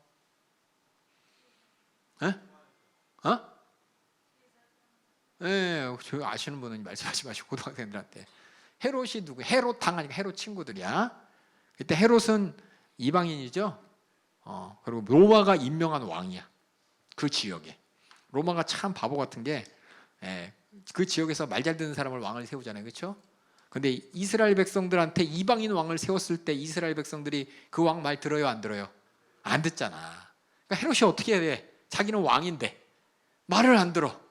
말을 잘 듣게 하려고 어떻게 했냐? 이스라엘 백성들한테 가서 그들의 지도자인 제사장한테 가서 딜을 치는 거야. 딜 쳐요. 거래라는 거야. 거래. 뭐냐? 너희 성전 지금 허름한데 내가 새로 리모델링 해줄게. 그럼 제사장들이 하고 좋아하지. 왜냐하면 제사장들이 성전이 막 허름하니까 사람들이 무시해. 우리는 겉모습 보고 판단하잖아요, 그렇죠? 큰 건물 위에서 회장님 나오는 거하고, 그렇죠? 구멍가게에서 아줌마 나오는 주먹밥 주인 나오고 보면은 벌써 회장님은 오 이러고, 부엌가 아줌마 이거 뭐야 이렇게 쓴소리치고, 그렇죠? 우리 인간은 이렇게 눈에 보이는 대로 행동을 해. 제사장들이 어떻게 했어요? 성전이 초라해요. 귀한 바벨론에서 돌아와서 지은 성전이 막 거의 폐허다시피 성전하고 그냥 모양만 있지 구멍가게 같아. 근데 헤롯이 딱 와가지고, 야 제사장들, 내가 이거 크게 아주 리모델링 해줄 테니까 내 말 잘 들어. 너 제사장들 나하고 좀 협조 좀 해. 그렇게 딜을 쳤어. 딜을 해서 제사장들이 헤롯하고 이제 친하게 지내는 거예요. 성전하고 관계된 제사장들, 서기관들, 사두개인들이 어떻게 돼요? 헤롯하고 친해져. 왜냐? 헤롯이 건물을 이쁘게 져주거든요. 엄청나게 예쁘게. 성경에 의하면 뭐냐?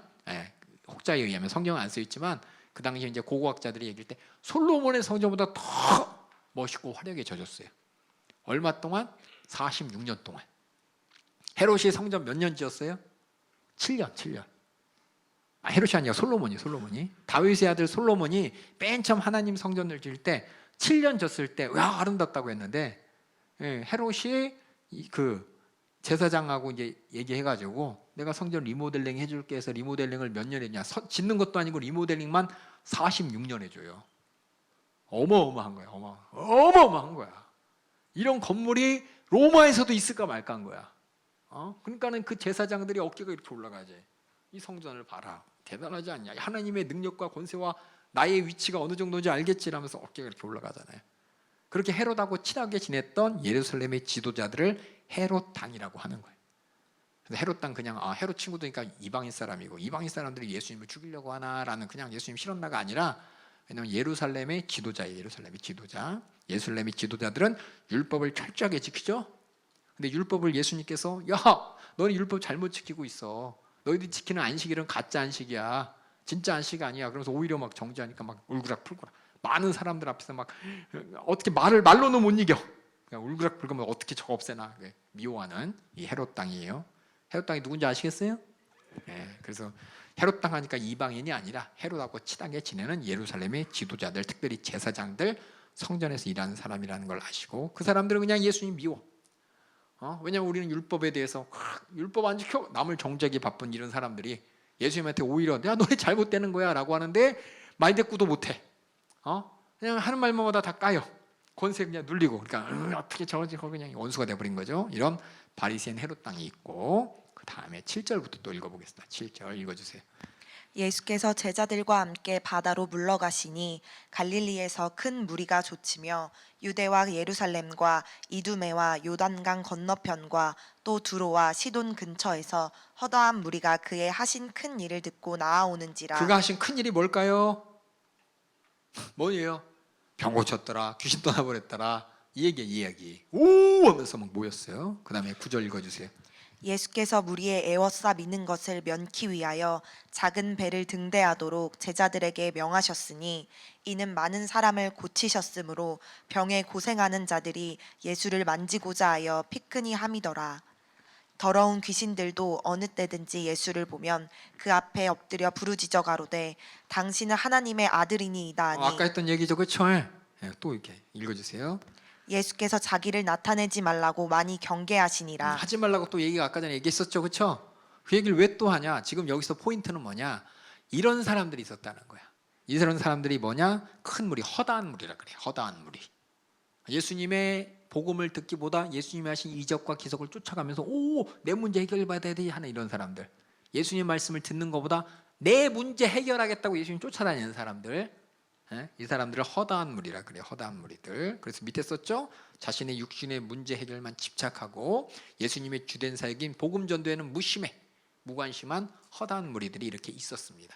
아까 전에는 예수님이 죽이려고 하는 사람들, 예수님이 오신 목적과 상관없이 내 문제만 해결하려고 하는 이런 허다한 무리들. 그 다음에 또 어떤 사람이 있는지 한번 읽어주세요. 13절부터. 또 산에 오르사 자기의 원하는 자들을 부르시니 나아온지라. 이에 12를 세우셨으니 이는 자기와 함께 있게 하시고 또 보내사 전도도 하며 귀신을 내어 쫓는 권세도 있게 하려 하심이러라. 이 12를 세우셨으니 시몬에게는 베드로란 이름을 더하셨고 또 세베대의 아들 야고보와 야고보의 형제 요한이니 이 둘에게는 보아너게 곧 우레의 아들이란 이름을 더하셨으며 또 안드레와 빌립과 바돌로메와 마테와 도마와 알페오의 아들 야고보와 및 다데우와 가나안인 시몬이며 또 가룟 유다니 이는 예수를 판자러라. 예수님의 제자들이 쭉 나오죠. 근데 우리는 이미 알고 있어. 이 복음서를 읽고 있는 사람도 알고 있어. 이런 사람들이 어떤 사람인지. 이런 사람들은 예수님이 십자가 달려 돌아가시고 고난당해 다 도망간 사람들이었어요. 분명히 택하고 부르셔서 함께 있게 하시고 전도하게 하시고 귀신을 내어쫓는 권세도 주셨는데 당장은 막 예수님과 함께 좋아했죠, 그렇죠? 내가 예수님 제자야, 우리 예수님이 그리스도야 이렇게 하는데 나중에 자기가 생명이 육파니까 나 몰라라고 도망갔던 사람들의 이야기, 그런 제자들의 이야기가 있고 그 다음에 20절부터 또 읽어주세요. 집에 들어가시니 무리가 다시 모임으로 식사할 겨를도 없는지라. 왜 식사할 겨를이 없냐? 그렇게 사람들이 이렇게 몰려와, 그렇죠? 그래서 내 육신의 문제 좀 해결해 주세요라고 막 밀어닥치는 거야. 예수님 불쌍하니까 고쳐주는 거야. 불쌍하니까. 복음 전해야 되는데 전도하려 그러면 와갖고 막 피끄냐고 막 이렇게 하고 막 이렇게 그런 사람들 식사할 겨를도 없었더니 21절 읽어주세요. 예수의 친속들이 듣고 붙들러 나오니 이는 그가 미쳤다 하밀러라. 그가 미쳤다고 들어서 그래. 읽어주세요. 예루살렘에서 내려온 서기관들은 저가 바알세불을 지폈다 하며 또 귀신의 왕을 힘입어 귀신을 쫓아낸다 하니. 왜냐하면 그동안 아까 얘기했잖아. 귀신이 떠나가는 사건을 본 적이 없어요. 인간의 머리와 인간의 그동안의 지식은 한 게 뭐냐? 더 큰 귀신이 명령하니까 떠나가나 보다라고 하면서 예수님이 나타내신 귀신 쫓아내는 사건을 저가 귀신의 왕, 최고의 왕이 그 안에 입었어서 그래서 적은 귀신을 쫓아내는 거라고 인간의 생각으로 이렇게 판단해 버리는 거야. 다시 말해서 예수님이 하신 일을 마귀가 하는 일로 그냥 뒤집어 씌워버리는, 이렇게 얘기하니까는 예수님의 친척들이 아이고 우리 조카가, 우리 사촌형이, 아니 우리 친척이, 우리 가문의 뭐예요? 수치다! 그러면서 말리러 온 거야. 야, 네가 귀신을 쫓아고 귀신의 왕에 힘입어서 이런 일을 한다. 이게 물론 사람들은 좋아할지 모르지만, 야 귀신, 마귀에게 저주받고 하나님의 저주받은 그 마귀 귀신의 왕에게 네가 그러면 안 되잖아. 그럼 말리러 온 거야. 말리러 온 거야. 무슨 얘기인지 아시겠죠? 그거 뭐냐? 예수님에 대해서 바로 바라기보다 권위 있는 사람들이 말을 하니까 그걸 그대로 믿고 예수님을 판단하는 거야. 여러분 보세요. 지금도 예수 믿는 많은 사람들, 예수에 대해서 아는 사람들이 예수를 어떻게 합니까? 유명한 사람들이 하는 얘기 보고, 학자들이 하는 얘기 보고, 정치가들이 하는 얘기, 특히 사회평론가, 기독교 비판하는 사람들의 얘기를 들으면서, 그들은 성경도 몰라. 예수님 만난 적도 없어. 자기 마음대로 예수님은 박애주의자입니다. 예수님은 4대 성인입니다. 예수님은 사람들의 정신을 혼란케 해가지고 저 예수쟁이들 만들어가지고 사회의 화합도 못하게 만들고, 사회에서 혼란해서 모이지 말라니까 모이게 만들고, 하여튼 저 나쁜 놈입니다라고 하는, 예수님에 대해서 이런 얘기에 휩싸여갖고 사람들이 어마, 야 교회 가면 안 되나 보다, 어마, 이런 사람들 있죠. 생각들. 예수님을 진짜 만난 게 아니라 다른 사람들의 말을 듣고 예수님이 그런가 보다라고 판단하는 사람들, 이게 누구? 예수님의 친척들이에요. 친척들. 이런 사람들 있어요, 없어요? 있어요. 여러분 주위에서도 연세중학교, 연세중학교 인터넷 보니까 이단이라고 써있는데 너 그 교회 다니는 거야? 직접 와서 들어본 적도 없고, 직접 와서 정말 진실한 복음도 들어본 적도 없이 그냥 써있으니까 연세중학교 2단이라고 이렇게 써있는데 그거 맞는 거야? 이런 거에 휘말려가지고 진짜 복음도 모르고 그런 사람들이 이제 예수님 친척들 얘기예요. 그러니까 진짜 예수님 만난 게 아니라 엉뚱한 세상 사람들의 얘기, 잘못된 소식을 듣고 예수님을 그렇게 알아보는 사람들이 바로 예수님의 친척들 얘기가 이어집니다. 그다음 읽어주세요. 예수께서 저희를 불러다가 비유로 말씀하시되, 여기서 저희는 누구예요? 저희는 누굴까요? 서기관들이 아니죠. 친척들이죠. 서기관들이 그렇게 얘기해서 친척들이 붙들려고 나왔으니까 그 친척들한테 지금 얘기하는 거죠. 여러분들이 영어에서 맨날 he는 누굽니까? he 맨날 나오잖아요. 그렇죠? 대명사, 틀린 대명사 누군지 고르세요. 나와 안 나와요? 그것처럼 여러분이 대명사가 누군지 잘 봐야 돼. 관심 없이 그냥 보면서 그런가 보다 하고 지나가면 안 돼. 예수께서 저희 그 친속들에게 얘기합니다. 읽어주세요. 사단이 어찌 사단을 쫓아낼 수 있느냐? 또 만일 나라가 스스로 분쟁하면 그 나라가 설 수 없고, 만일 집이 스스로 분쟁하면 그 집이 설 수 없고, 만일 사단이 자기를 거스려 일어나 분쟁하면 설 수 없고 이에 망하느니라. 사람이 먼저 강한 자를 결박지 않고는 그 강한 자의 집에 들어가 세간을 늑탈치 못하리니, 결박한 후에야 그 집을 늑탈하리라. 내가 진실로 너희에게 이르노니 사람의 모든 죄와 무릇 회방하는 회방은 사하심을 얻되, 누구든지 성령을 회방하는 자는 사하심을 영원히 얻지 못하고 영원한 죄에 처하느니라 하시니, 이는 저희가 말하기를 더러운 귀신이 들렸다 함이러라. 그렇죠. 그렇게 예루살렘에 온 사람들이 귀신 들렸다라니까 자기들도 또 그렇게 얘기하니까 그거 아니잖아. 어떻게 사단이 사단을 쫓아내? 나는 하나님의 권세로 하는 거야라고 설명하는 것이고, 이거 방해하면 큰일 나. 이거 하나님이 하는 일이야. 감히 하나님한테 도전하지 마. 성령에 회방하면은 영원한 죄에 사망한다고. 이거 갖고 이제 많은 사람들이 이게 성령 회방죄가 뭐냐 하는데, 여러분 성령 회방죄는 뭐냐? 한마디로 말해서 회개 불과의 죄입니다. 그렇죠? 맞아요, 틀려요? 그럼 회개할 수 있으면 그 사람은 어떻게 돼요? 회개할 수 있으면은 감사한 거야. 회개하지 못할 지경에 이른 사람이 불쌍한 사람이에요. 여러분들이 나 정말 성령 회방죄 진 거야 안 진 거야? 내가 진짜 회개할 마음이 있냐 스스로 판단해 보세요. 회개할 마음이 있고 내가 정말 이러면 안 되는데라는 마음이 있으면 나 성령 회방죄 영원한 죄면 어떻게 걱정할 필요 없어요. 빨리 회개하면 돼요. 알았어요? 근데 이거 모르고 그냥 성령 회방죄는 사하심을 얻지 못한다. 그러니까는 나는 회개해도 소용없나 봐. 아니에요. 회개하면 소용이 있어요. 회개 못할 정도로 아주 악한 마음을 가진 사람들, 이런 사람들이 성령 회방죄인 거예요. 그러니까 여러분들 이런 부분에 대해서 누가 항상 성령 회방죄에 대해서 담임 목사님 얘기하면은 어떻게 내가 그런가 봐가 아니라 빨리 회개하라는 얘기야. 회개하면 하나님이 용서해 주시고, 회개하지 못할 정도로 참 마음이 완악하고 강박한 사람이 불쌍한 사람이라. 나는 아니라면 다행인 거죠, 그렇죠? 얼른 회개해야죠. 그래서 지금 뭐냐, 이거는 이렇게 정말 예수님의 친척들에게 지금 얘기하는 거예요. 예수님의 친척들은 예루살렘에 온 권위자들의 말을 듣고 예수님을 오해한 사람들, 맞죠? 여러분 친구들 중에서 그런 사람 많죠? 여러분 주위에서도 그렇죠? 예수님에서 오해하는 사람 많아요. 빨리 예수님에 대해서 잘 가르쳐 줘야 돼요. 그래서 제가 밑에 썼죠? 예수님에 대해서 육신적으로 잘 알아요. 그렇죠? 우리 친척이야. 육신적으로는 잘 알아.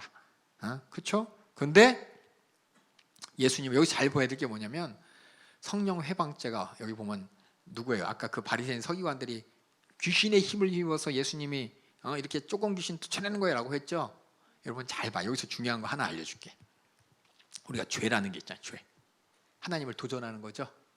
네, 죄가 있는데 아담이 어떻게 하나님을 도전했는지 성경을 잘 보면은 마귀가 와서 뭐라 그랬어요? 너 선악과 먹으면 하나님처럼 되라고 했죠.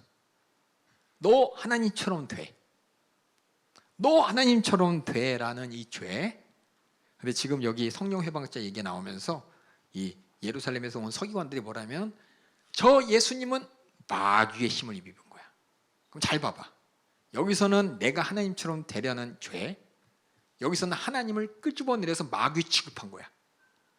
잘 생각해봐요. 똑같이 하나님 앞에 죄인데 내가 하나님처럼 되려는 이 죄는 예수님을 보내셔서 우리의 죄를 속해 주실 만큼 해결할 수 있는 죄야. 근데 내가 하나님을 어떻게 해요? 예수님 끄집어내려. 어느 수준까지? 하나님의 원수인 마귀 수준까지. 이거는 회개해도 소용없다는 거예요. 어느 게 잘 봐. 그러니까 여러분들이 지금 똑같은 죄지만 회개하지 못하는 죄가 뭔지. 그러니까 여러분들이 예수님을 세상 사람 말 듣더니 여러분 생각 가운데 예수님을 끌어내리면 안 돼. 그 말은 뭐냐? 예수님은 다른 종교 중에 하나, 우상 중에 하나가 아니에요. 예수님을 종교 취급하면 안 돼. 이건 절대적인 거야, 절대적인 거. 나 예수 믿어, 나 기독교, 불교 똑같은 거 아니야? 세상엔 뭐 3대 종교, 4대 종교가 있는데 그 중에 하나 기독교 아니야? 그러면서 예수님을 사랑하는 하나님 말씀을 끌어내려서 우상 숭배하는 거랑 똑같이 놔. 야, 조상신이나 뭐 예수님이나 담임 목사님 말씀드리잖아요. 옛날에 연희동에 저희 교회 있을 때 맨 옥장에 보면 당군신, 뭐 예수신, 뭐 석가모니 다 놓고 이렇게 절했다고. 예수님을 끌어내려요. 우상 중에 하나로, 귀신 중에 하나로 끌어내리는 이 죄. 이 죄가 그냥 사람들은 그냥 종교인가 보다라고 하지만 한번 거기 딱 박히면은 못 빠져나와. 회개할 수가 없어요. 예수님이나 뭐 부처나 똑같은 거고, 예수님이나 뭐 저기 힌두교의 뭐 잡신이나 똑같고, 예수교나 저 일본의 남미호른교나 똑같고, 이런 끌어내리는 거 그것이 딱 박히면은 회개가 안 돼요. 우리는 예수님은 진짜 하나님의 아들이야. 이 복음을 듣고 내가 정말 내가 하나님 앞에, 그죠? 내가 하나님을 도전한 이 모든 죄가 해결받는 것이지. 여기까지 가면은 그래서 뭐예요? 무신론자들은 절대 뭐예요? 무신론자들 이런 사람들은 종교야 종교. 신은 없어.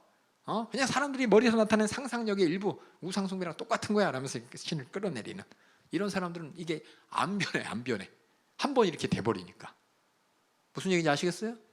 그러니까 이거 보면서 회개하지 못하는 죄가 뭔가, 또 이런 상황이 왜 똑같은 하나님 앞에 인정하지 않는데 왜 죄 용서가 안 되나, 이런 무신론자들의 얘기를 바라보고 또 종교학적으로 기독교를 바라보는 사람들하고 관계를 바라보면서 우리가 정말 진짜 하나님의 창조주 하나님의 구원의 계획 가운데 그 예언을 이뤄서 이 땅에 오셔서 우리 죄의 문제를 해결하시고 천국을 주시려고 하는 그 예수님을 안다는 게 얼마나 다행인지 모르는 거예요.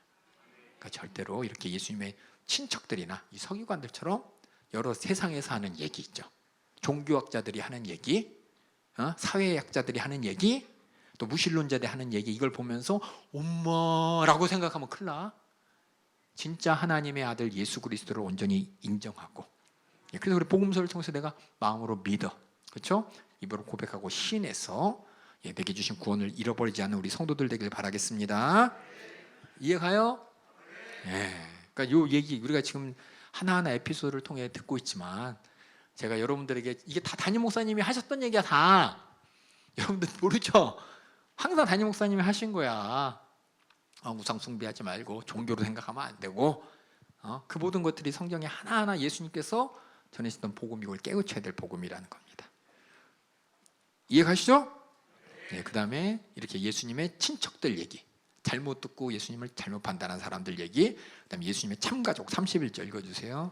때 예수의 모친과 동생들이 와서 밖에 서서 사람을 보내어 예수를 부르니 무리가 예수를 둘러 앉았다가 여짜오되 보소서 당신의 모친과 동생들과 누이들이 밖에서 찾나이다. 대답하시되 누가 내 모친이며 동생들이냐 하시고 둘러 앉은 자들을 둘러보시며 가라사대 내 모친과 내 동생들을 보라. 누구든지 하나님의 뜻대로 하는 자는 내 형제요 자매요 모친이니라. 그래서 보면은 어떤 사람은 예수님은 부모도 없고 형제도 없고 다 없나 이 얘기하는 게 아니에요. 지금 여기는 포커스는 뭐냐면 하나님 뜻대로 해야 하나님께 속한 사람이라는 거예요. 하나님 뜻대로 예수님과 관계 있는 사람이라는 거예요. 하나님 뜻대로 하는 것이 예수님의 참 가족인데 하나님의 뜻이 뭐예요? 뭐예요? 마태복음 우리 써놔. 밑에 또 하나님의 뜻대로 적어. 마태복음 18장 14절 예수님이 말씀하셨어요. 마가복음이 없지만 다른 복음서에 말씀하실 때 이렇게 보충하는 거예요. 마태복음 18장 14절 찾아서 읽어줘. 마태복음 18장 14절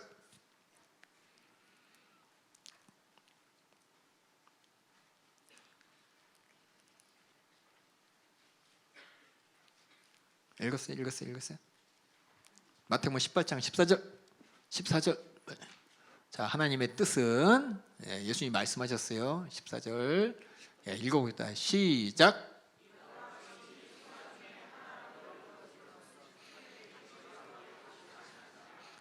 항상 실족하지 않도록 서로 믿음의 식구들 안에서 절대 시험 있는 일 있으면 안 됩니다. 또 하나 우리 요한복음 6장 40절 또 적어. 요한복음 6장 40절 예수님이 직접 말씀하신 하나님의 뜻이에요. 첫 번째는 우리 안에서 절대 잊어버리면 안 되는 것이고, 왜냐하면 마가복음은 다시 한번 말씀드릴게요. 믿지 않는 자들 위해 쓰여진 게 아니에요. 믿는 자들이 더 확실한 믿음을 갖기 위해서 쓰여진 겁니다. 그래서 우리 안에서 잘 해결해야 돼. 그 다음에 요한복음 6장 40절 읽었습니다. 시작.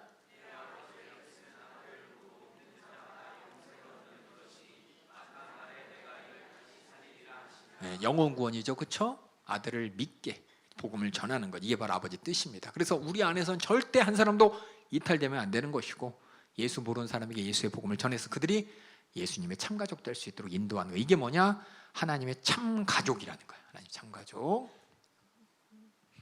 이거 옆에 꼭 적어두시고 꼭 여기 보충해 주세요. 그래서 이렇게 3장 이렇게 여러 가지 사람들, 3장은 뭐냐? 다양한 사람들이야. 예수님을 만났던, 예수님을 상대하는 수많은 사람들. 나는 어떤 사람인가요? 예수님의 참가족 맞나요? 혹시 제자는 제자인데 앞으로 예수님을 부인할 가능성이 있는 그런 제자인가요? 아니면 그냥 내 육신의 문제에 얽매여서 이 문제 좀 해결해 주세요, 내가 원해요 하면서 내 문제만 들이대면서 해달라는 허다한 무리인가요? 아니면 실상은 교회 와 있지만 예수님 인정하지 않으면서 완악한 마음으로 내가 교회 잘못된 거 뭔가 내가 찾아내야지, 눈에 이렇게 불을 켜면서 내가 교회 나쁜 점 찾아내고 막 예수님 믿는 것이 잘못된 거 찾아내고 막 이렇게 하는 사람인가요? 아니면은 교회는 앉아있지만 세상 사람들이 얘기하는 그 얘기가 더 중요해서 진짜 신이 있는 거야? 무신론자들의 말에. 뭐 종교 아니야? 이거 하면서 예수님을, 하나님의 아들을 끌어내려가지고 우상숭배나 종교나 이거 하나로 여기는 자인가요? 여러분 잘 판단하시라고. 왜냐면 그 당시에도 예수 믿지만 그렇게 대충 야리까리한 사람들이 많이 있었어요. 그렇죠? 지금도 있는 것처럼. 그래서 3장을 보면서 뭐냐? 나는 누굽니까? 나의 스스로를 진단해 보는 거예요. 진단. 확실하게 정말 예수의 참가적으로 하나님 뜻에 정말 한 영혼도 실족하지 않도록 우리 잘 지키는 사람이냐, 아니면은 예수 그리스도를 통해서 정말 살리는 하나님의 뜻을 함께 이루어가는 사람이냐. 나는 어딘가요? 글로만이 아니라 실제적으로 보세요. 주위 사람이 교회 오던 말던 마음 마련 해가지고 너희 막 이렇게 시험 들게 하는 사람인지, 막말하는 사람인지, 아니면 지옥 갈 영혼을 바라보면서 예수의 생명을 전해서 구원해야 되는 사람인지, 아니면 참가주가 아닌데, 아니면 나머지 중에 하나인데 허다한 무리, 난 모르지만 엄마가 가려니까 왔고, 난 모르지만 기도하면 하나님 응답해 준다니까 보험 하나 들어놓듯이 나중에 힘들면 하나님이 뭔가 구원해 주겠지, 도와주겠지? 라는 막연한 생각으로 있는지, 예수님이 이 땅에 죄사함의 복음을 갖고 오셨는데 그 복음이 어떤 복음? 내 육신의 정욕을 만족시키는 복음! 하나님이 축복해 주신대. 어떤 축복? 공부 잘하게 지혜 주세요. 성령님, 성령의 은사로 지혜 주세요. 지식 전교 1등하게. 그렇게 성령님을 오해하고 예수님을 오해하는지, 여러분들이 정확하게 하나님과의 관계를 확인하는 게 마가복음 3장입니다. 예수님이 누구신지를 정확히, 예수님이 아까 2장에 어떤 분이라고 했죠? 죄인을 찾아서, 그렇죠? 죄 사는 권세를 가지고 우리에게 진짜 안식을 주는, 죄의 문제를 해결하러 오신 분입니다. 근데 그 예수님을 온전히 바라봐야 되는데 다른 종교들처럼 보면 안 돼요. 예수님을 온전히 바라봐야 됩니다. 3장의 내용이 이렇고, 이제 4장 할 텐데 4장이 되게 어려워. 이 4장은 IQ가 100이 넘어야지 이해할 수 있어요. 이 사실 이거 어려워요. 진짜로 어려운 거예요. 이 4장은 진짜 어려운 거라서 IQ가, 여기 있는 분 다 이해할 수 있을 거예요. 집중하세요. 집중하면 다 이해할 수 있으니까는 지금부터 5분 쉬었다가 마가복음 4장 하도록 하겠습니다.